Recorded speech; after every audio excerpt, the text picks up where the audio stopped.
low budget. Yeah, how about if I put Does it seem intimate with the darkest kind of stove? Yeah, well, hold on a second. Let me try something.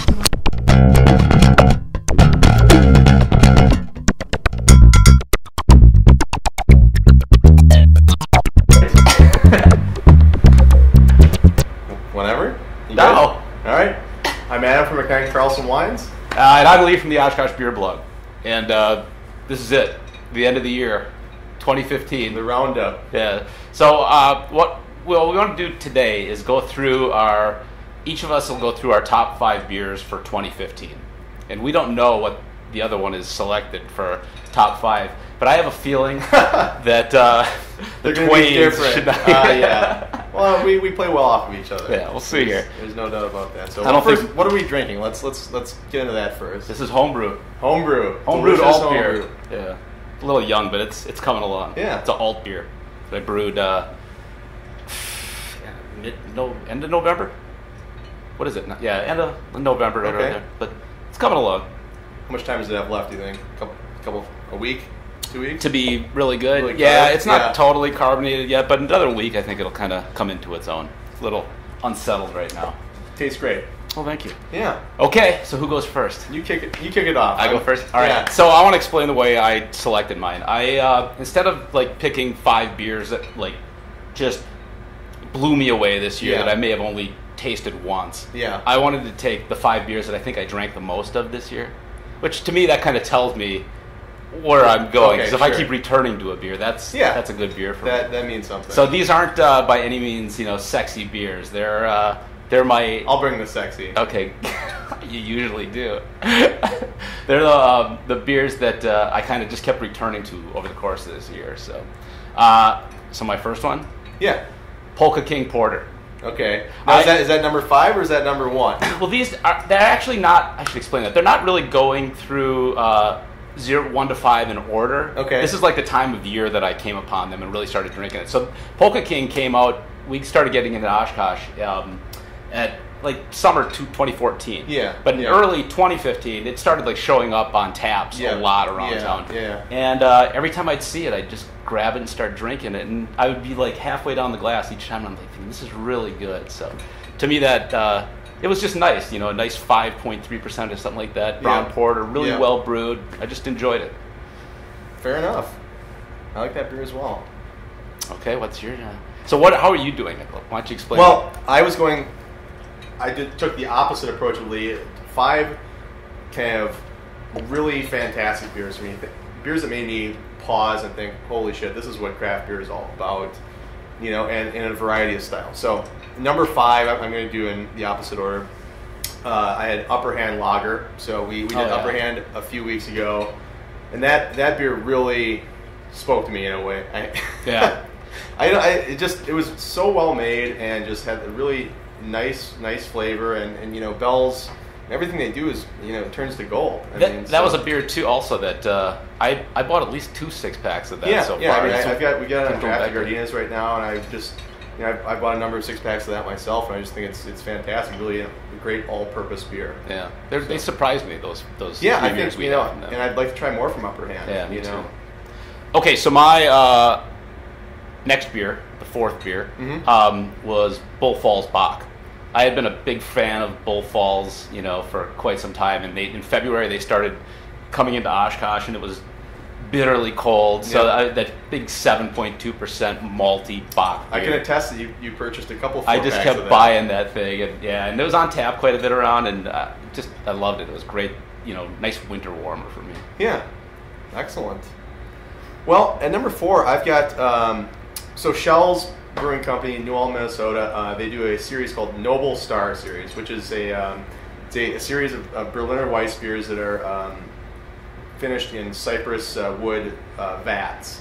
So the one I chose was the Cypress Blanc, which was a dry hopped Berliner Weiss with Hallertau Blanc hops, and that beer I didn't actually try it until I was at Great Taste in the Midwest in Madison, and because it didn't, on paper, it didn't really interest me that much, but once I tried it, I was blown away at how good that beer was. I was too. I love that beer. And that whole series was really, really fantastic. So if you can find, you may be able to find one on shelf somewhere. I know I'm out of it, but they keep coming along with that series too. They keep doing new beers and I just that beer was really like wow. Yeah. I liked it. I like that too. And I thought back to that beer later because so many of these American sour beers, they're really pushing the sour almost in the same way people really push the hops. Yeah. And that one was just really nice, quenching, not overbearing. I think everything in that lineup has been really balanced. Yeah. If there is such a thing with sour beer. Okay, so my third one, and this is the one that surprised me because I went back and I was looking at what I was buying all year. Was Ale Asylum's Demento Session Pale Ale. Okay. So that's a beer that I started buying it this summer, and I probably bought 2 cases of it by the time summer had ended. Yeah, I mean, it's a session pale ale, nice, less than 5% ABV. Yeah. Cascade and Centennial hops, and they make it, in this way that they're now making these session IPAs, session pale ales. Yeah. They go, they tend to drift back and forth with that name, but just a really well-made beer with a lot of hop flavor. Not a lot of bitterness, just a lot of hop flavor. Really late hopping, yeah. I had no idea you liked that beer that much. I love that's a surprise to me. The first 2 weren't big surprises with that. Well, it grew on me, and it really opened something up for me too. Because I always was against that session IPA thing. Yeah. I thought, Well, we had railed long and hard against all day IPA from Founders. Yeah. And you think of it I was saying, well, that's a pale ale. Yeah. But it's really not. They're brewed differently. They're hopped like IPAs. Yeah. But all those hops are loaded way to the end of the boil, so you don't get a lot of bitterness out of it. You just get a lot of nice flavor. Yeah. And when they're done right, I mean, I think they're great sorts of beer. Yep, absolutely. Okay, number 3, I've got Toppling Goliath's Pseudo Sue Pale Ale. So we're kind of in line with one another there. That's a beer that I've loved for a long time, but that's one that I is still head and shoulders above, hoppy beer, pale ale for me. I mean, it's just so well done. The amount of hop flavor extracted in that beer is just it's mind blowing. I mean, so you just got it in cans too. 16-ounce cans. How is that? 4 packs. I actually have not had it out of the can yet, so I've got to get that. Yeah, that beer just exudes juicy citrus flavor. It's incredible. That might have ended up on my list too, but I couldn't get it. Yeah, well, this is the first shipment of Pseudo Sue we've had since July. Yeah. So it definitely keeps... And they're going, I mean, they were coming in and going out the door, rapidly. Yeah, so. Yeah, exactly. So that's a world-class beer, definitely. Okay, here I go back to my old ways. Yeah. My other big summer beer this year was Yokel from New Glarus. I just drank a ton of it. I just kept buying it. That's a good one. I didn't think about awesome that. Beer, unfiltered lager. Another beer, I think that's less than 5% too. You can drink it all day and not, have issues. The fact that it was unfiltered, the texture you get and the flavor, the full flavor. Yeah, is it was just delicious beer. I thought it was a little when I've had it in the past, I thought there was a little bit more hop flavor to it. It seemed a little more subdued this year. Okay, maybe that's just me. Yeah, but I ended up just loving that beer, and I would just get it again and again when I'd see it. Yeah. Well, great. Number 2, I've got Brow Brothers Brewing Company, which is based out of Marshall, Minnesota, southwest corner of Minnesota, almost on the South Dakota border. Which they do ship to Wisconsin. They're not in the Fox Valley market, but I believe they're available in Madison and Milwaukee.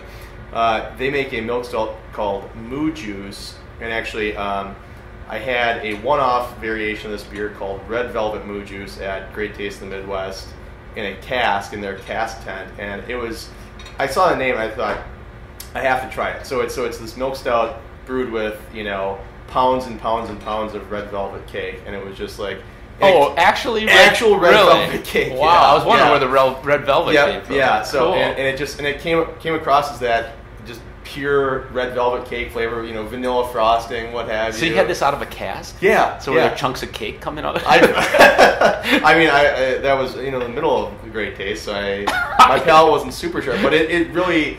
It was a moment of clarity. Cool. It stuck out to me as really a wild, fantastic. Yeah, I believe a brewer or brewery employee was there pouring it, and so did you go up and molest them and say, how much you get your beer? Yeah, I talked about somebody in the past about bringing that beer up in the Fox Valley, and I think General Beverage carries it throughout the state. They just haven't brought it up to the Fox Valley yet. Oh, cool. So, well, hopefully they do. Great stuff. That sounds really cool. Yeah.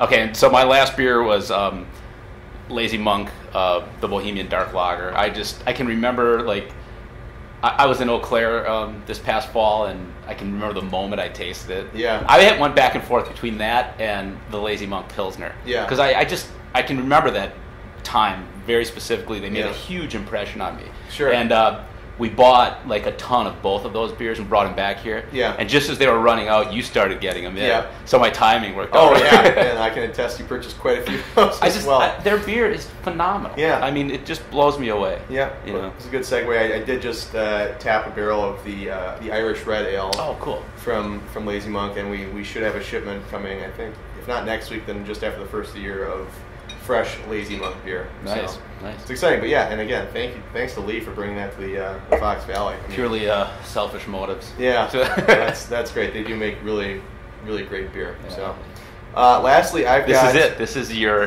top beer. And this is where the craft beer fanboy in me comes out, if it hadn't already.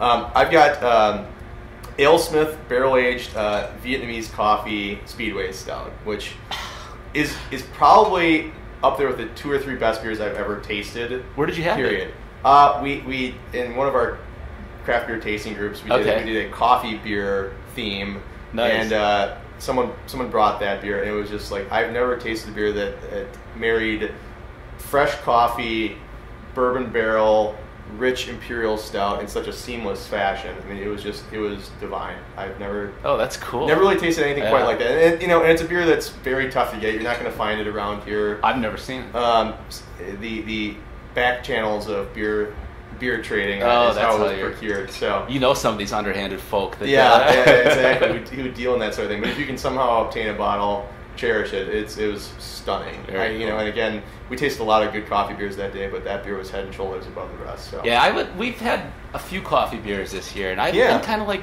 I used to really like them, and I've been kind of going off of it lately. I don't know why it is. Yeah, but yeah, cool. All right, well, what about New Year's resolutions? Can we? Is it possible to drink more beer? Well, I think that's going to be mine. I think I need to drink more beer. Hopefully we'll have a couple new breweries opening. I have a New Year's resolution for you. Okay. Get the Ruby Owl open. Tough guy, huh? coming in 2016 and 2017. You heard it here.